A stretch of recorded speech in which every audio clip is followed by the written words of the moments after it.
Where has the Stifmeister been? It's possibly a question that's crossed your mind in the last decade or so, but not to worry. Seann William Scott is still hard at work. Just don't be surprised if he seems a bit more serial killery than you remember. He may not have been the one to get romantic with the titular Pie, but Seann William Scott was the main breakout star of 1999's American Pie, even if it didn't seem like it at first. Because then I ended up having to work at the LA Zoo as a churro guy. Scott spent the next 2 years riding the raunchy teen comedy wave of the 2000s, starring in Road Trip, Dude, Where's My Car, and Evolution, before bringing it home with American Pie 2. With that narrow range of character portrayals, some actors might be worried about being typecast into a certain role, but Scott wasn't one of them. He told Variety in 2015, "I wouldn't have a career if it wasn't for those movies. I didn't really give a about being typecast." He went on to say that he didn't set out to be a comedic actor either, but since it appeared to be keeping him away from selling churros, he chose not to resist his good fortune and ride the momentum instead. During the next few years, Scott continued his ascension in Hollywood, despite starring in movies destined for the bargain bin. Aside from reprising his role as Stifler for American Wedding, 2003 saw audiences shrug off other Scott-starring projects, Bulletproof Monk and The Rundown. He followed those up a couple years later with 2005's The Dukes of Hazzard, which enjoyed its box office success alongside a heaping helping of negative reviews from critics. In 2006, however, he found himself mixed up with another franchise, though this one was animated and a lot colder. After lending his voice to one of a pair of opossums in Ice Age: The Meltdown, Scott stuck around for the next few films in the series, peppering them in amongst his other live-action roles. But in an interview with TV Guide, Scott claimed that his friends and family have admitted to him that the roles they apparently enjoy him in the most are the ones where they see his face the least. And they're like, it's kind of like your best performance. I'm like, I get that all the time. And it's true. Like, my best performances have been animated. One of the main reasons Seann William Scott may not have popped up on your radar recently is simple. The man likes to keep a low profile. He told NBC Philadelphia in 2008, "I can easily be the energetic guy when we are doing press, but I am actually kind of an introvert. I am a quiet, introspective guy, but that's why it's fun to play Stifler." In 2011, however, his private life got a little too public for his liking when TMZ reported that he decided to check himself into a rehab facility. According to the outlet, Scott's rep issued a statement to reveal that he was attempting to address health and personal issues, but other than that, details were scarce. A month later, sources indicated that the actor was not only doing well after completing a 30-day program, but that his next role would see him venturing back into familiar territory by appearing in American Reunion. While there were some minor successes here and there, Scott was not only struggling to reach his early 2000s level of fame, he was struggling to appear in anything other than mostly middling content. But while its $7 million didn't blow up the box office, 2011's Goon was a much-needed breath of fresh air for the actor, starring Scott as Doug Glatt, a bar bouncer who finds success as an enforcer on a minor league hockey team. Goon was not only a well-received low-budget affair that turned into a cult hit, it was a much-needed change of pace for the actor. He later told Vulture, "Wow, it was everything for me. But it was just the whole character that's beyond him. Just be a good, quiet guy. The character is rich with qualities that I loved." In another interview with Movies.ie, Scott revealed that while he'd become known for Stifler-type characters, his goon persona was a lot closer to who he actually was, saying, "He's a good guy, and for me it was something different to play a guy who's not an annoying jerk."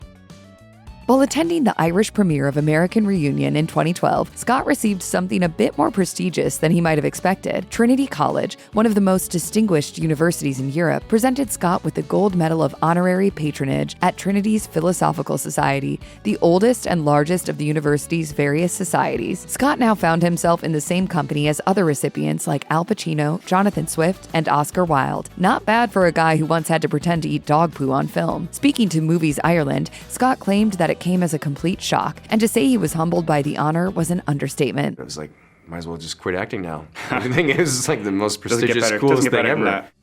In 2012, shortly before he found himself being bestowed the same honor that Bram Stoker once received, Scott announced that he and his girlfriend, former Victoria's Secret fashion show model Lindsay Fremont, had gotten engaged. Scott couldn't believe his good fortune. As he told E! News, "She hadn't seen American Pie. Thank God. Otherwise, I probably wouldn't be engaged." As for popping the question, Scott decided to take advantage of romance that was already in the air thanks to Valentine's Day. I thought it would be romantic, but then I also thought I could be that guy. The cheesy guy, but yeah, it was all right. But sadly, the couple didn't even make it to the next Valentine's Day before breaking off the engagement via a reportedly amicable split. In 2015, Scott branched out with another role, portraying a man attempting to right his previous wrongs before he takes his own life in the black comedy Just Before I Go. Scott told Variety that he was happy to change things up, saying, "It was rewarding to play pretty much the antithesis of what I've done in the past, because he's just a good, average, relatable guy going through obviously an awful moment in his life." The change-up apparently worked for Scott, as he went even darker for the 2019 thriller Bloodline, portraying a typical suburban dad who is secretly a serial killer. But this wasn't a role that was just handed to him. Scott revealed in an interview with Forbes that he had to pitch himself to Blumhouse, the film studio. As he recalled, "I just went in there and said, 'Guys, I would love to be in business with you. I've done pretty much one thing for most of my career, but I really think I can pull something off in a darker movie.' They sent me Bloodline." Before he became a baddie for Blumhouse, in 2018, Scott made a pit stop on the TV circuit, replacing Clayne Crawford as Damon Wayans' partner in Lethal Weapon. When Crawford was fired during the second season, producers drastically retooled the show, and Scott made his debut in the season 3 premiere. Aside from marking his first time as a series regular on television, it served as yet another opportunity to go against type, this time by portraying a CIA operative who joins the LAPD as a rookie cop. He told the Minnesota Star-Tribune, "I've pretty much played morons my whole career. For once, I'm playing a super capable, bright guy with a serious background. I'm hoping people will respond to what I'm doing." There was a definite response, but unfortunately, it didn't come from fans. Instead, it was Fox opting to cancel the show after the 3rd season.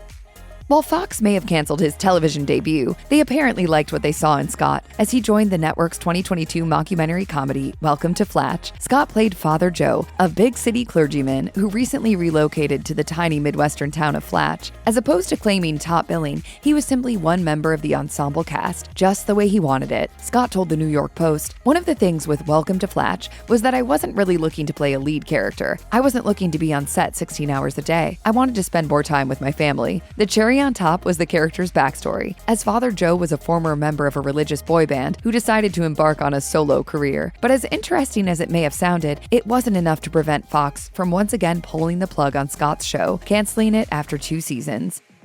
Lethal Weapon may have been canceled, but 2019 wasn't all bad news for Scott. He finally got to make his walk down the aisle, marrying interior designer Olivia Korenberg in a secret ceremony. The couple welcomed their first child together in June 2020. Unfortunately, the marriage ended just over 4 years later, and it appears that things got a bit testy during the divorce. Us Weekly reported in April 2025 that Korenberg was claiming Scott was attempting to evict her from what had been their home. Court documents claimed that Scott informed her he was selling the house and gave her until May 3rd to vacate the premises, something she was allegedly blindsided by. That wouldn't be the couple's last time in court. In July, Korenberg attempted to modify their joint custody agreement, but the presiding judge shut down her request, saying in a scathing ruling, Korenger's polarized zero-sum thinking and inability to acknowledge any of Scott's independent parenting contributions adversely impacted her credibility.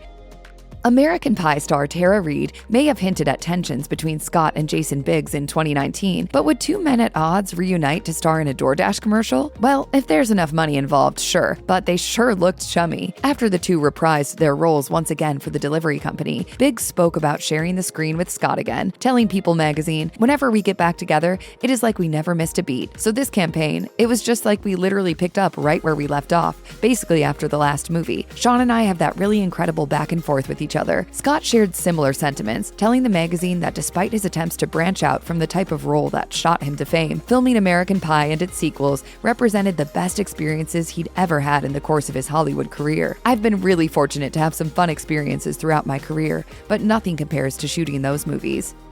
Either the allure of television or the security of a consistent paycheck proved to be too much for Scott to resist a third time. In 2024, he joined the cast of the ABC comedy Shifting Gears alongside Tim Allen and Kat Dennings. Even years removed from his younger, raunchier character days, Scott couldn't escape the occasional callback. Hey, Riley.